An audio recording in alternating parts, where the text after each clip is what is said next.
Sanibona, imina uMr Maseko, uthisha wenu we-Maths. Sikwa-Grade 8 lana namhlanje sizokwenza topic ethi probability. During le lesson or mase iphelile ngiya-invite abantu abanama-questions about into engiyishilo la abangatholanga incazelo kahle bangibuze ku-WhatsApp, ikhona inamba yami. And then or abanama-questions la abahlangane nawo somewhere bathi bazama uku-ansarisha bangakhoni aphathelene ne-topic le, they are free ukungibuza.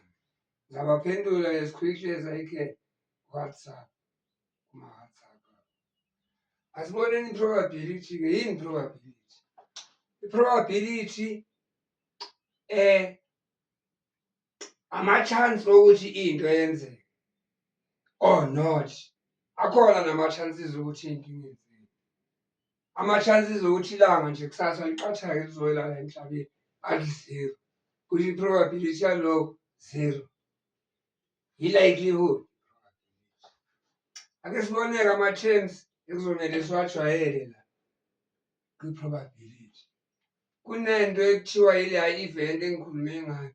I-event-ke i-result, impumela, outcome ye-experiment oyenziwe. Singathosa i-coin either lizothi head noma lithi tails. Awu-2 kuphela ama-chance lapha. Ngaba u-head noma u-tails.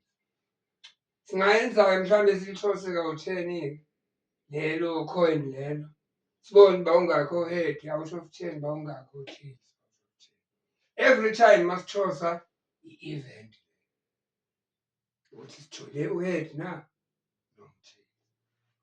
I-experiment-ke i-trial esebenzisa wona amathuluzi anjengama-coin, ama-dice namakhadi ukuthola i-relative frequency ye-event. Mangikhuluma nge-relative frequency ngisho ukuthi asitsho heads laphana mangithosa i-coin baphume kawu-7 out of 10. I-relative frequency yabo u-7/10. Abo-tails-ke obvious kusho ukuthi bona eyabo i-relative frequency ithe 3/10. Iyo-ke i-relative frequency. Idatha siyenzile lena kwi-statistics. I-information enga-analyzeka statistically usebenzisa i-data handling. Yini i-population? Population i-total number yama-individuals kwi-habitat. I-habitat indawo la kuhlalwa khona usually iy'lwane noma ama-plants noma ama-human beings. Thina nje i-population yethu e-South Africa sibala sonke makunethiza sonke.